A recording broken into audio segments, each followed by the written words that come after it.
Thank you all for coming again. I know people are still coming in. So,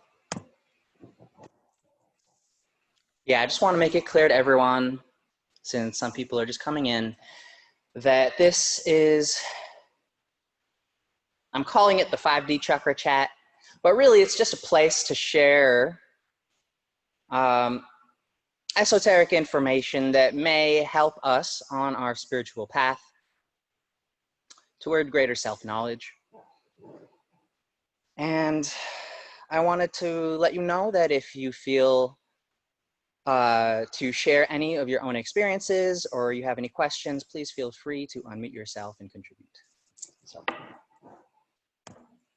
some of the topics that I'd like to talk about today will include, and over the next few weeks, so I'm definitely not going to get to most of this information today, but maybe like in this slide we'll get to the first couple of these bullet points, including what the heart field looks like, so we can all be able to visualize what the heart field looks like, to be able to visualize how everything is interconnected as one big web of energy, to be able to see everything as electromagnetic interconnectedness. Shiv, do you want to make Praveen the host so you can be free? Whatever you want. I tried that, but he couldn't really figure out how to allow for me to share my screen, so he just made me the host again. So it's all right. We'll work with it, see how it goes. Other things I'd like to get into over the course of the next few weeks, different symbolisms from various spiritual traditions in terms of the way that at least I see spirituality, integrating all religions. So I'll start by looking at the heart field and giving us a brief introduction to some of the ideas of sacred geometry and how we can use that to get to know ourselves a little better. And then in future classes, probably next week, we'll get into how the chakras develop as we grow. I'll give a brief introduction to the main chakras and the common chakra imbalances that can happen as we become adults and as we progress through our lives. We'll talk about various foundational spiritual principles. So the way that I like to talk about it is sort of removing the culture and the tradition from the religion, and just talking about the pure spiritual essence of it. So if you'd like to contribute and talk about that, or if you'd like to talk about the culture and tradition of it, that's fine as well. But the way that I like to present the information is just by talking about the pure spiritual essence. I'm going to talk about how trauma is stored, how it's remembered as we are reincarnated into new bodies, how it is resolved. We'll talk about ideas of immortality and what that means. The law of karma, law of attraction, what is love? These are various spiritual principles that I'd really like to go into on a deeper level. We'll get into various metaphysical topics of discussion, including into what a fractal is, the various dimensions of our consciousness, so understanding the third, fourth, fifth dimension of our beingness, what that means, maybe going into discussions of higher dimensions of our beingness up to maybe even up to the 11th dimension and what that means. We'll talk about cymatics. I maybe could show some videos of of cymatics and how we can look at that to understand how the consciousness evolves. We can go into understanding past lives, what that means, really, the language of that, in terms of how understanding our past lives can help us to understand our ancestral karma, and how the DNA evolves and changes over time as we release the trauma that's stuck or that we inherited, yes, or that we picked up through our life as we've been growing. And then to end, I'd like to get into the specifics of each of the chakras, because honestly, you know, even though I'm calling this the 5D chakra chat, I think understanding the specifics of each chakra is probably the least important, and understanding a more general overview is probably more important. So that's why I'd like to start with the overview of what understanding our reality from an electromagnetic perspective is all about. And then we can go into the specifics of the first 22 chakras, which are the chakras up to the 5th dimension of our beingness, and how to activate and clear them. So most people know about the first 7 chakras, at least. Well, at least people who are into spirituality may know about the first 7 chakras, which are the 3rd dimensional chakras that exist within the physical structure of our body. And we'll, of course, go over that as well, maybe in more detail. And then we'll go over the rest of the chakras up through the 5th dimension. And then, yeah, that might take many weeks for us to get through all of that. But for now, let's start by going over what the heart field looks like and how to visualize this. All right, next. All right, so can you all see my screen? Yeah, all right, cool. So I got this image from the Institute of Heart Math, which is a really cool institute that does research on the heart field and on spirituality in general. So if you look at this image, you can see this donut-shaped field. It's called a toroidal field. Torus shape, donut shape. And it extends around the heart. And this is the shape of our heart field. So this is a really important shape to understand, to be able to visualize, to be able to feel, to understand what the chakra system is, essentially. So the reason I have these 2 symbols on the side, we have the cross on the left-hand side, and we have what's called the Ankh on the right-hand side. The cross is, of course, as many of us know, a symbol of Christianity. And the Ankh comes from sort of a predecessor of Christianity, which is an ancient Egyptian version of it. And they both are symbols of the heart field, the center of it.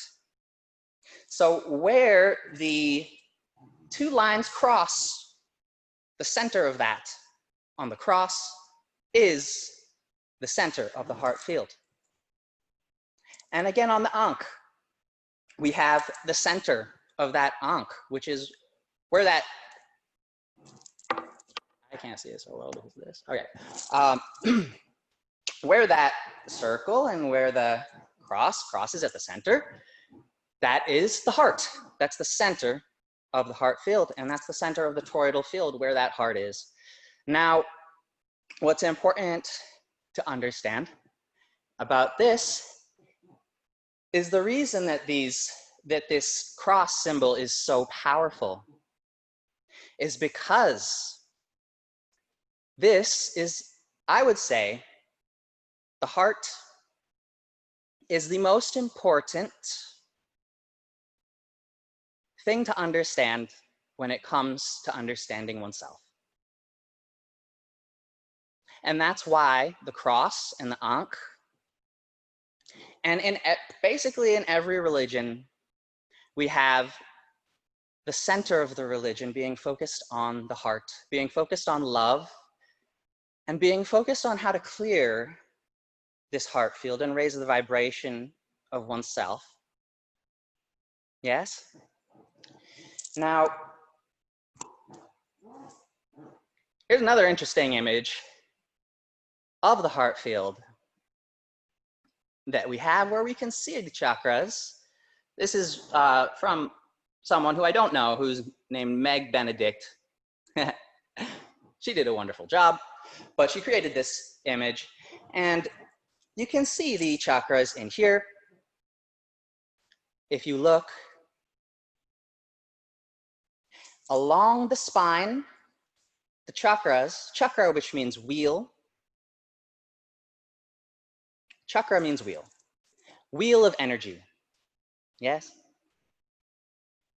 And that just means that this energy is spinning like a wheel, and it's feeding into these other wheels, and they're all interconnected.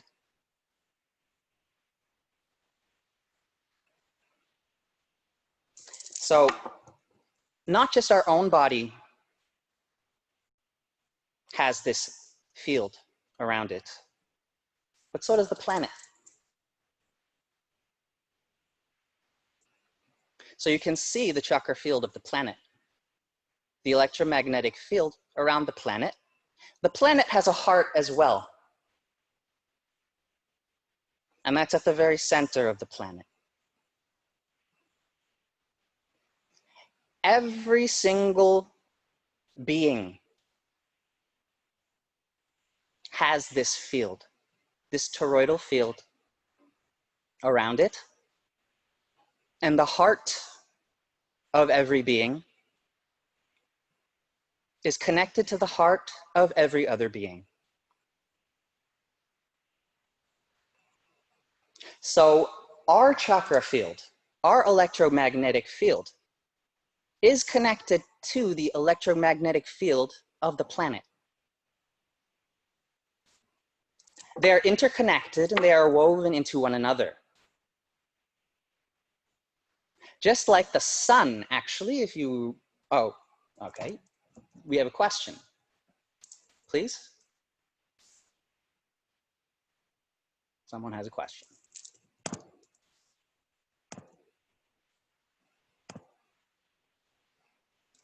You can speak up. Yeah, Shiv, the Earth's field, Yes. you have instruments like various instruments that measure the magnetism and show the Earth's field. Yes. Is there anything like that for the human magnetism or the human fields? Yeah, so you have an EKG machine, which is literally measuring the heart field, right? When you go to the doctor, what they're doing with the EKG machine is sending an electric pulse through the body to take two-dimensional images of the heart field. And then what doctors get good at is reading the heart field by looking at those two-dimensional images of partial parts of that heart field. You can actually also even see it through the EKG, which is, EEG, right? Which is taking an image of the field as well, right? How about the MRI? Maybe that MRI as well, yeah. What you're doing with anything that when you're measuring the electromagnetic field of the human body, you're looking at that heart field.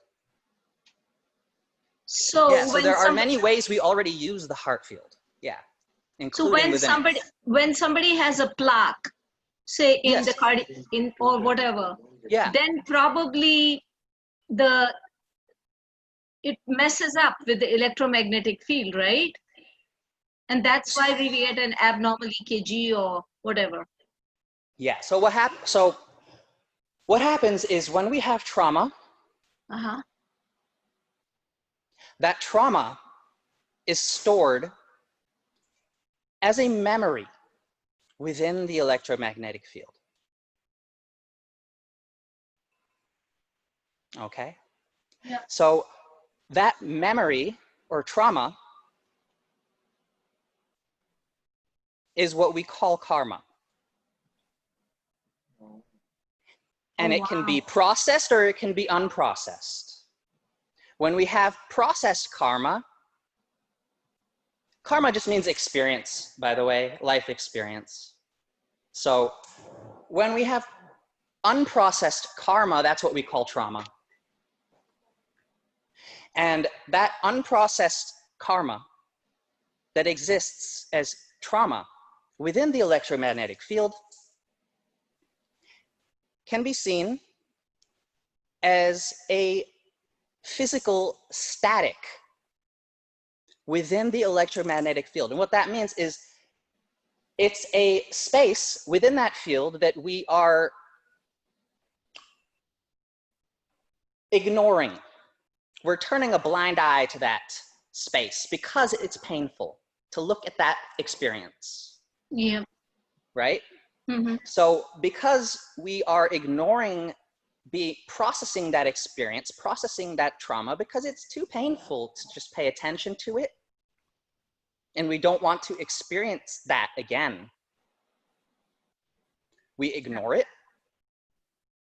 And unintentionally, what we're doing is we're holding on to that traumatic memory. Yeah. Storing it in our field, and electromagnetically drawing that experience into our lives. So that what we can do is essentially our higher self is bringing that experience into our field so we can actually pay attention to it. It's bringing that experience over and over back to us so we can look at it. It's forcing us to pay attention to that trauma so we can process it. And that's why we have people have traumas that they keep repeating over and over and over and over and over again.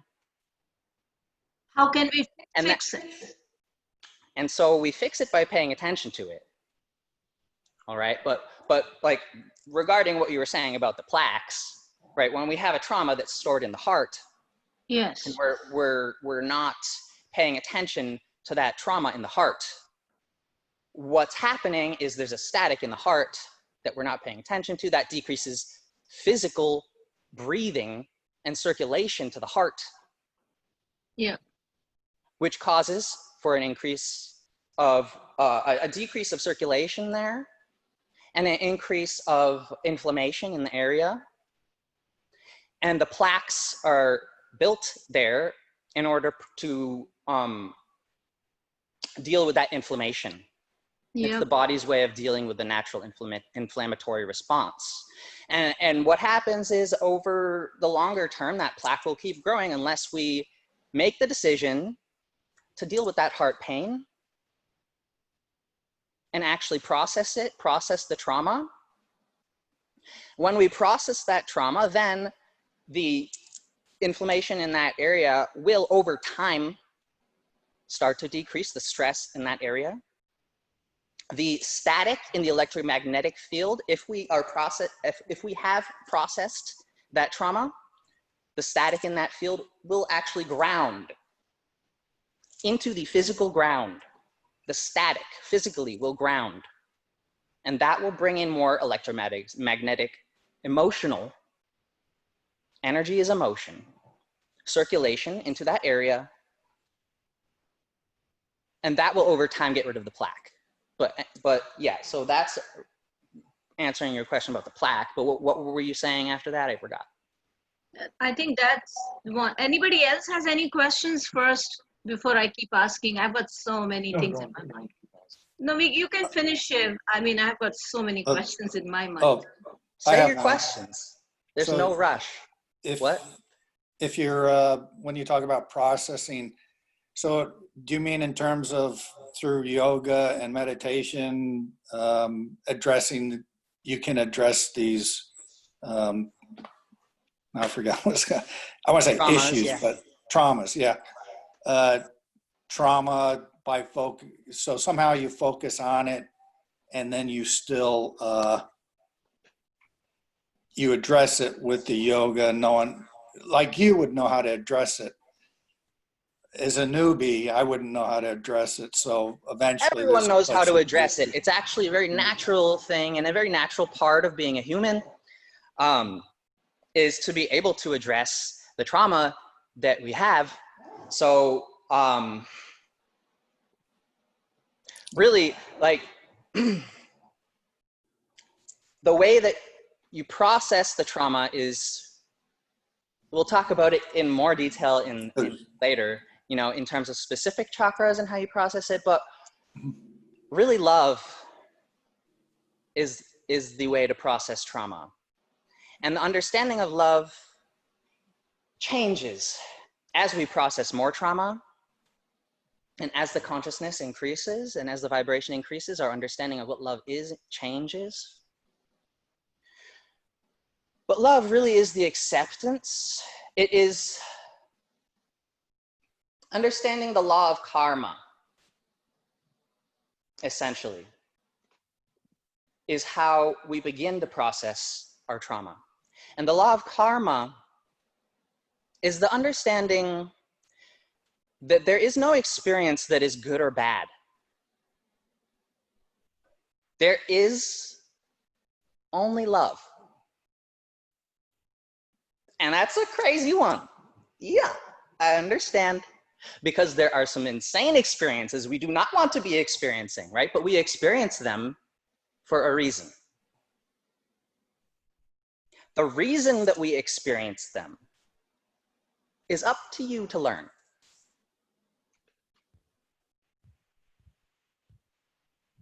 It's up to you to determine why you experienced that traumatic event.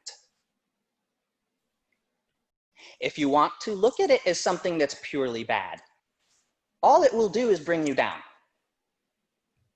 All it will do is hold you back, and it will just stay as a trauma, and it will keep repeating. But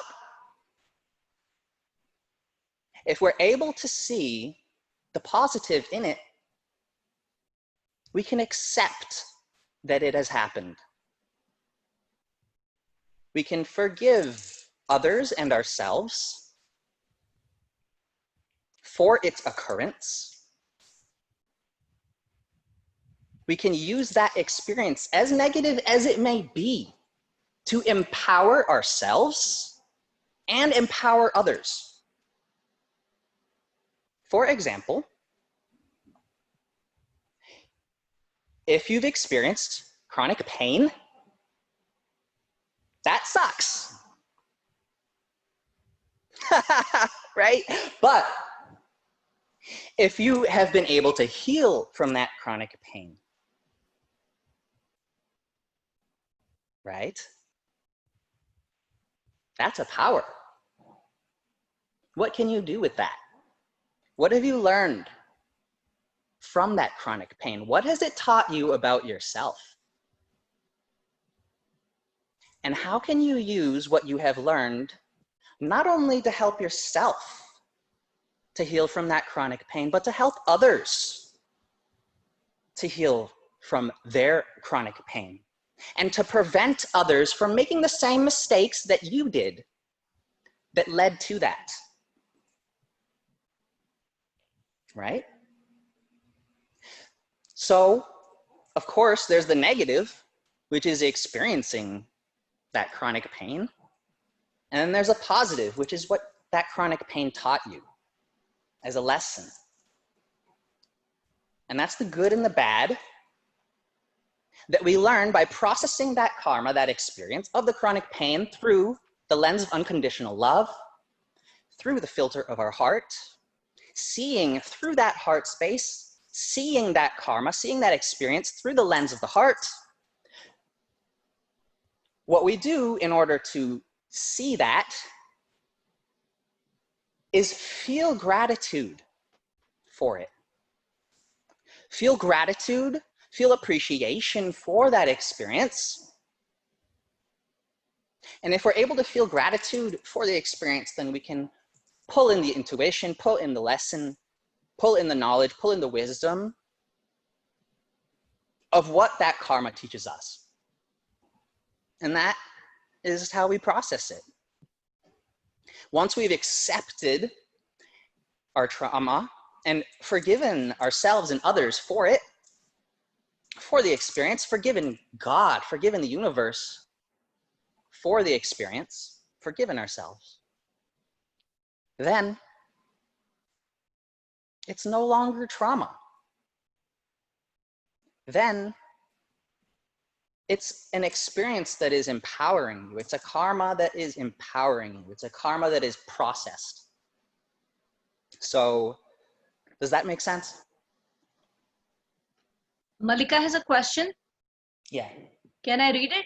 And Please. then Naveen has a question after that. Please. Should I read? Yes, please. I'll first read Malika. She says, question I have, how does our physical environment affect the heart field? For example, electronic technology, air or sound pollution. How do the foods we eat affect our heart field and exercise? Okay. Those are all good questions. So we can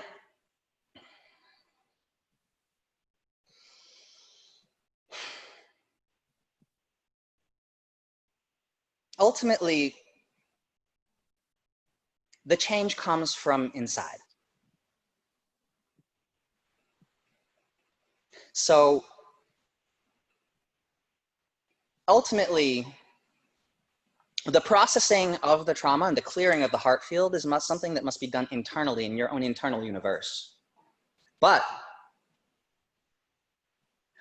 what we can do in order to help to maintain that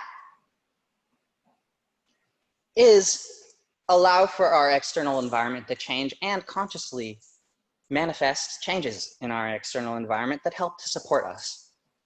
So mainly, the purpose of changing the external environment is to provide an environment that is supportive. It's like being in New York City, in Harlem. What does it feel like to walk around in Harlem versus on the beach? Right?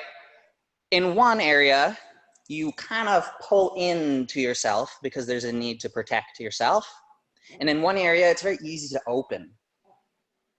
And this is just based on the environment that you're in.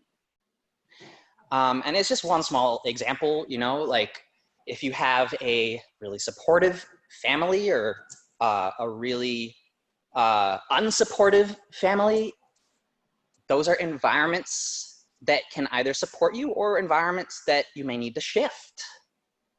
If you have a supportive partner or an unsupportive partner, those are, again, an environmental condition that may support you or it may need to shift. If your food is supporting your journey and loving you back, or if your food is bringing you down and just kind of giving you a temporary feeling of comfort that helps to block temporarily what you're feeling rather than helping you to actually process and deal with it, then, you know, your food may be something in your environment that may need to shift or may not, depending on, you know, so basically your environmental factors are things that can either bring you down or can help you to support you. And those are things you can consciously shift. Does that make sense? Naveen Goyla to everyone. Everything is memory in the material world, it seems. Cellular memory, neural memory, and what Shiv is saying, karmic memory stored in our spiritual fields, which may be magnetic fields or the fields of higher dimensions. It goes on, 1 second. Artificial fields or fields in higher dimensions. Artificial intelligence is imitating this memory. What seems important is that we are beyond this memory of material nature and machines and body. Somehow spirit beyond karma and material memory. At least that's what I'm absorbing here, as Shiv describes.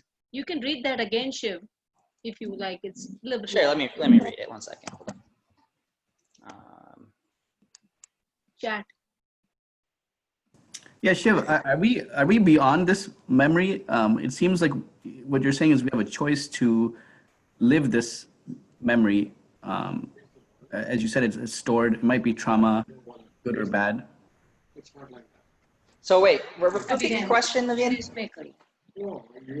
Well, the question, the way you're describing it is that we have these memories stored Yeah.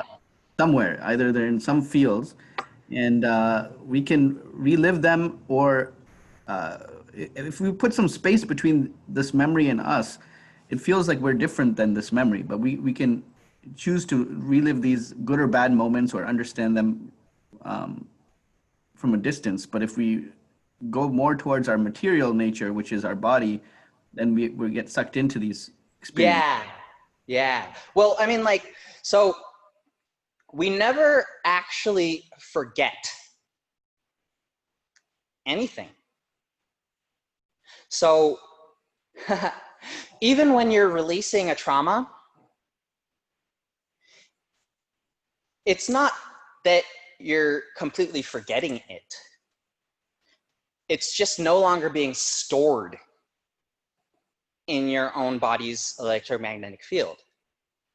Instead, it goes into, when it's grounded into the planet, it goes to what people call the Akash, the Akashic record, which is the record of all memory. And this is, you can imagine it as being stored at the center of the earth, in the heart of the planet, in the memory of the earth. And what we can do is we can pull those memories out of the earth and learn from those. And that's how we access what we call past lives. And it's how we access our ancestral memory. Right? And yeah, it comes from knowing that we are not our bodies. So yeah, you have to know that we are not these physical structures. So yeah, the memory goes way beyond this life, and it goes beyond this body. And knowing that can, yeah, bring us into our soul consciousness, which, yeah, brings us beyond artificial intelligence and brings us actually into our soul. Is that what you're getting at? Yeah, I mean, yeah, exactly. I think if we're able to see this memory the way you're saying, maybe through meditation, then we are what is perceiving or experiencing these memories. Yeah. We're different. Yeah, we're not the memories. We're just experiencing them. Yeah, for sure. Yeah, is there another question? Yeah. Yes, hi. The more I can store into this memory, the better my life will be next time. Is that right? The more you can what? Sorry, please say that again. The more I store into this Akasha memory now in my lifetime, now here. Yes. The more, the better my life will be next time. Can you say that? Well, we get into like the concept of like what immortality really means, right? Yeah. When we start getting into this, like going in this direction, right? And like, so you have like two ideas of what immortality means, right? You have one, which is like the vampire immortality, right? Which is like the purely identifying with the body. And it's like, oh, then this is just like, oh, pure night. What a nightmare, right? It would be if we were actually our bodies. And if we just had to store all our memories in this vessel, right? But yeah, once we are releasing the memories from this vessel and we realize it's actually really just like something that we're moving through temporarily. It's not what we are. then we get into this idea of knowing actually what we are is something that never dies, and we just keep moving through these different bodies, right? And yeah, so once you realize who you are and you are no longer identified with your body, then yes, you no longer have to go through that process of reincarnating and re-identifying with the body, because you can actually incarnate and just actually remember who you are in the next lifetime. And this goes, you know, as you keep reincarnating into new bodies, you can just keep, you know, making progress. But once you are no longer identified with your body and you've moved into your soul's consciousness, you know, you moved into your true beingness, then yeah, you no longer need to hold on to that trauma, and no longer need to identify with the body at all. Like, yeah, totally. Yeah, you can consciously leave your body and consciously come back to your body. Yeah. Because you are not your body. It's, yeah. Yeah, okay, thank you. Does that make sense? Did I answer your question? I'm not sure. Yeah, I still need to process. Okay. That's fine. Okay. So, how much time? Hello. Are there any other questions before I move on? Paul has a question. Oh yeah, Paul, please. So is this what, I don't know, I mean, is this what a state of meditation tries to get to? Is, I don't know, like a release from your own physical body into some higher spiritual level, or?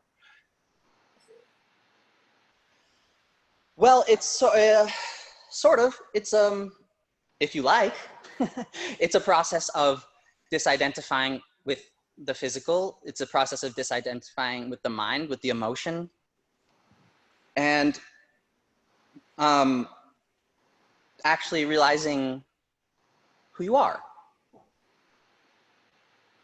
who we are, and that we are one, and what love is.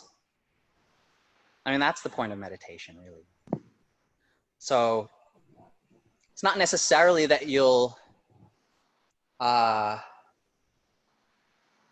feel blissed out and joyful all the time. More that you'll just won't be so attached to what you're feeling or what you're thinking, and just have a different reality. I think personally, we feel that we definitely sleep better. I don't know how other people feel. At least gives you peace, you know? Yeah. Oh, Naveen wants to say something. Naveen Srivastava. Yeah. Oh, please. Yeah. So, you know, there's this another concept about chakras is, you know, like they are the energy centers of the 7 chakras. Yes. And so these 7 chakras or these 7 energy fields, they are controlling, you know, the areas or the organs, you know, of the chakra. And there are processes like there is a modality called Sahaj Yoga. Yes. So the Sahaj Yoga, you know, it cleanses all your chakras physically, Yes. and you get a sense of, you know, physical well-being. Yes. So this Sahaj Yoga was, you know, the main founder was this lady, Nirmala Devi. Mm. And, you know, she used to practice, there used to be group sessions, and you Yes. could practice Sahaj Yoga. Even now there are, you know, groups who get together and do Sahaj Yoga. So Yeah, this, Sahaj Yoga. I haven't done it personally. I mean, it sounds great. Sahaj means natural yoga. Sounds yummy. Mhm. I mean, I like yoga of all sorts, Mhm. and meditation of all sorts, and I like integrating all of them into my own personal practice. Whatever works, I think works. And I think that's Yeah, great. because I have known people have got cured of heart problems through Sahaj Yoga. Yes, And, yes. Wow. Whatever, Amit, whatever works for you works. So if Sahaja Yoga works for you, that's great. I mean, so I just thought all I'll for share it. this Sorry? information. That's all. Oh yeah, yeah. I just don't have any personal experience with it, but I've heard of it. Shiv, Amita auntie does that. Oh, okay. The one who gave me the satsang books, my satsang books. Oh, okay. So we Cool. use their own satsang books. I Anyway, see. there's some question from Teresa Franz. Yes. Do you want to read it or should I read it? Hold on. Is it called Sahad Yoga? Did I understand it Oh, right? Sahaja. Sahaga. Sahaja is it means natural. Yes. Is there any other questions or should I continue? Yeah, sure. It sounds like there could be some techniques you could follow to imprint certain characteristics into your self that is beyond your body, right? And then it would carry on to future reincarnations if you believe in that, you know. Yeah. And are those some techniques that you would be going over? Yeah, I mean, so when you're working with clearing your chakras and you're working with aligning with your soul's purpose, that is what carries over. What doesn't carry over is like these things, right? Like these things, like all like these things, like the all the physical things don't carry over. The money, the gold and the houses and all these things, they don't carry over, but what does carry over is the emotion, the energy, the trauma carries over, it carries through. Yeah, so like when we're born, it is attracted right back into the experience if we have not processed it in previous lives. So yeah, when we process that, we are processing that for future lives. Yes. For example, some communities believe in behaving a certain way, right? And Yeah.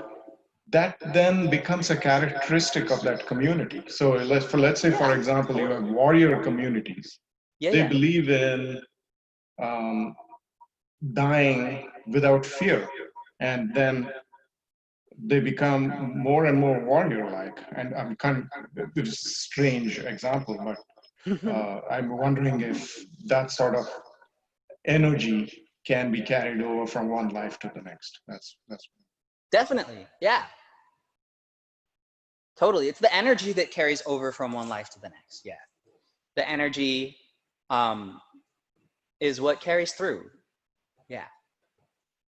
And the memories, the experiences, the emotion, and how we process that emotion, the perspective is what carries through. Yeah. You know, it's something like a transformation, right? Yes. It's a transformation, like, you know, the Einstein's famous equation, E equal to mc squared, which says, Yes. you know, that energy and mass are transformable. So we are all energies, right? Whether it is the house, whether it's a living person, we are all energies, and it's all constant. You know? The universe is constant. Nothing can be either destroyed nor created. So what happens is that you leave the physical body, and What when, happens is, sorry, I can't hear you so well. Sorry, what did you say? or what I said is that There we go. yeah, you leave the physical body. The physical body is just a body to, keep that energy, and it gets transformed in the next lifetime to, another form. Hmm. So that's the basic, the fundamental of this law. And this is Yes. one of the laws which, the Hindu religion follows, which believes in reincarnation. Yes. Yes. Yes. Reincarnation just keeps happening until we process our experiences. Yeah. And then once we process our experiences, we don't actually have to reincarnate. We can just live our lives and not worry about reincarnating and not worry about repeating traumatic experiences anymore. That's Yeah, so the interesting, Shiv. reincarnation is only necessary so that we can repeat our traumatic experiences and learn from them so that we don't have to repeat them anymore. And once we learn from them, we don't have to reincarnate. We can if we want to, but we don't have to. It's really fascinating, Shiv, but it sounds like what you're saying is very close to what Buddhism believes. Tell me about it. Well, Buddhism, the practices are supposed to take you away from reincarnation to complete bliss, right?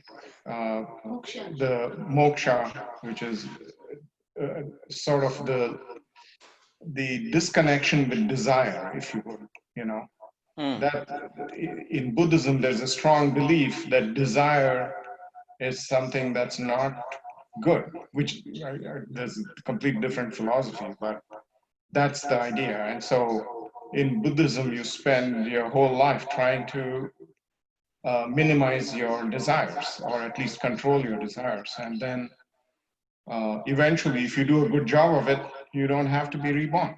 That's the idea. That's what I understand. I don't know. I mean, I really don't believe that there's an end to how far we can progress in our spiritual journey. And, once we have processed all our karma and we're living in the moment, I believe that's how we should be living our lives. That's I believe a normal human being should be like that. I actually really believe that in, maybe thousands of years ago, I don't know, 15,000 years ago, what have you, we had these ceremonies, right? Like the thread ceremony and what's it called in Judaism? The coming of age ceremonies, right? Bar mitzvah, bar mitzvah. Yeah, bar mitzvah and whatever. All these different ceremonies are coming of age ceremonies, which I actually really believe in the past, these were ceremonies where you had when your first 7 chakras were activated. So these were ceremonies that were meant to be when you become an adult, which is when your crown activates, which is your crown is done activating when you're about 18 years old. If you are progressing at a normal rate, and if you're not being held back by yourself and by your environment, then that is about the time in your life physically when your crown will be fully activated. And then you can go into the higher chakras above the crown and activate further. But that once your crown is activated, you're not necessarily processing your own karma anymore. You're processing the karma of the collective. So even when you're done processing your own personal karma, there's still karma of the collective, because we are one, right? We are all one. So what that means is if there are other people around you that still have karma, that's your karma too, to process. You also created that. You are one with them. Malika so has a it quick is our responsibility to also help those around us to deal with their karma and lift the whole planet. raise everybody's vibration, release the karma of the whole planet so we can all be actually living our lives rather than be stuck in trauma. Malika has a question. Malika, you can ask. Malika, you can unmute yourself and ask. Yeah, please.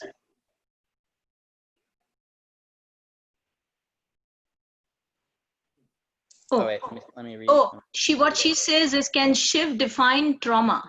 Does this mean something bad that happens to you? Oh, okay. Or So something bad that you are responsible for? I always thought it was the latter that led to bad karma. So trauma just means that there's an experience that we associate with bad.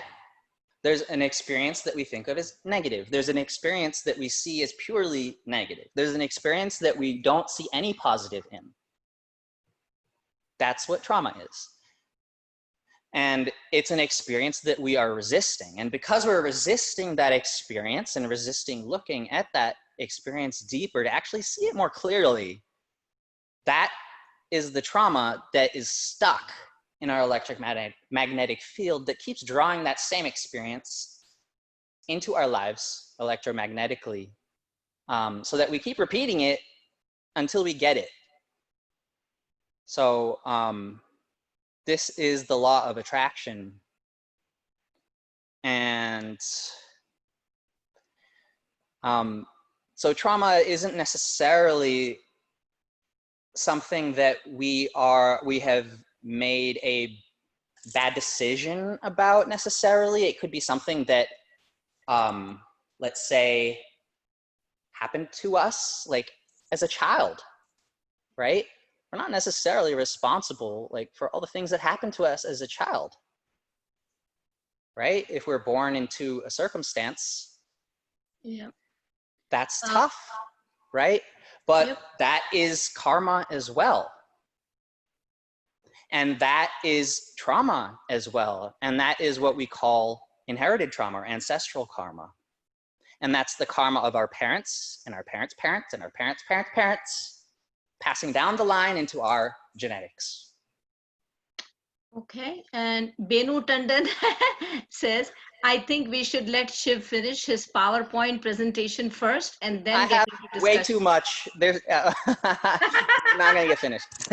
I think we've gone over it was very good maybe discussion. A little piece of the first part, and that's probably it for today. But we'll get to maybe the next part of the PowerPoint presentation next week. But yeah, does anybody have any other questions on what we went over now? Claire and Dawn. Yeah. I just was very intrigued by the diagrams, and I am looking forward to hearing more about them. Awesome. All right. So yeah, I think for today. Geeta Goyla. Oh. Jitain. Oh yeah. Any question? Jitain and Geeta. Ragini.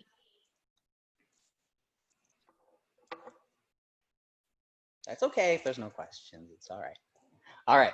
So I not necessarily a question, but yeah, when you're talking about the traumas, I just think it's all a part of life, and in a trauma creates somebody's trauma. Somebody can be a hero, like first responders. They're in there and wind up inspiring people, and just kind of that, I guess, if they consider it a cycle of life type of thing. So, but you're talking about just any person just addressing when a trauma comes around to them, just trying to correct that and move on, right?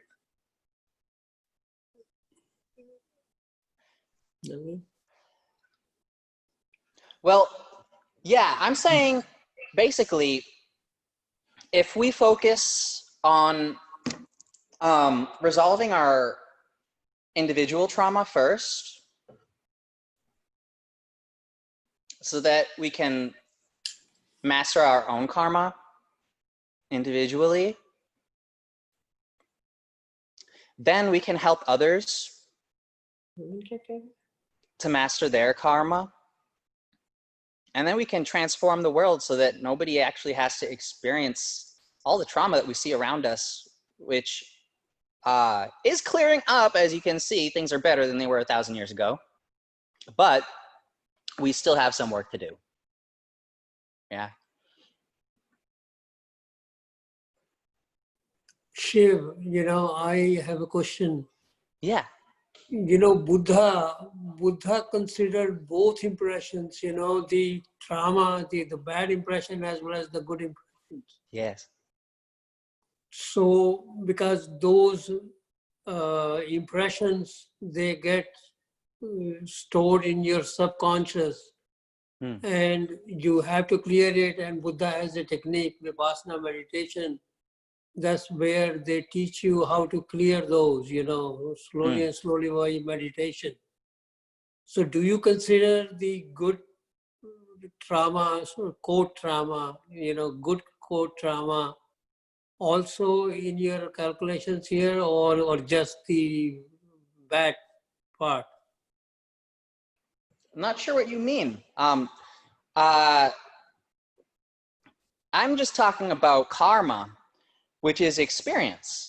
And unprocessed karma is what I'm calling trauma. And processed karma is not trauma. And the trauma that I think you're talking about as bad trauma, I'm talking about as the unprocessed karma. I'm not sure what you mean by good trauma. Good trauma, let's say something very good happened to you, and you were laughing and laughing and laughing, and yes, so that laughing impression goes into your subconscious as an event, an experience, and it gets stored in there. So you mean like seeking an experience that you feel will, like an addiction, right? Is that what you're talking about? Like where you, if you have something that is external to you that you are seeking to make you feel a certain way, is that what you're talking about as a good trauma? Right. Yes, right. Yes. Both good and bad. Both, you Yeah, have experiences in both directions. Yes. So what you're calling good trauma, I guess I would call an addiction, which I guess for me would also be a bad trauma, because we don't want those. We don't want to be depending on anything externally to make us feel any certain way. And that's what fasting is all about. So we use fasting, which is, again, it's a part of Vipassana. The whole point of Vipassana is essentially, it's a big fast, right? You're fasting from a lot of things. You're just sitting. So you're fasting from many things, right? Fasting means you're taking a break from something that you're used to experiencing as a routine in your daily life, right? So what you're doing, the purpose of fasting is to remove something that you're used to as a routine in your life in order to get used to producing that feeling on your own without depending on anything external. Right? So that's like, for example, like depending on comfort food to make you feel good, or to decrease a bad emotion, decrease a feeling of depression or whatever it may be, right? If you're using food to cover something up, that would be, I guess, maybe what you're calling a bad or good trauma, like, because like eating that tasty food or whatever, it might feel good like temporarily, but it's not actually helping you in the long term. So yeah, fasting is something that we can use to deal with those kinds of traumas. Yeah. Okay. Shiv, I think he was talking about also good things happening in life, like not just bad traumas, but also good traumas, like, whoa, I had a great evening with friends and we were lying on the floor because we laughed so much. Does these things shift over as well? I think that's what he meant. Am I right? Is that what you mean too? It's like No, any good experience which is out of the ordinary that gets stored in your subconscious as well as an event. It will stay there for a long time, and your electric field will keep interacting with it again and again and again, the same way as the trauma. You know, trauma is from the bad side, same thing good. So good and bad, they are the two parts of the same coin, you know. Yeah. So I mean, any memory that we're holding on to, Exactly. any memory that we're holding on to, Okay, good. right? Whether we're seeing something as purely positive or whether we're seeing something as purely negative, we have to process that through unconditional That's love. a value judgment that you have, Yeah. So even if, that's a good point. If you're seeing something as purely positive, you're blind to the negative in it. Because once again, everything has a positive and everything has a negative. And that is the law of karma. So yeah, I mean, we let go of those extreme positive experiences by also seeing the negative in them. And that's how we can learn to not seek those and to accept them. Let them go. Right. Let it go. Yeah. Let go not just the good experiences, but the bad experiences. Let go of any experience that we may be holding on to. Yeah, totally a good point. Thank you.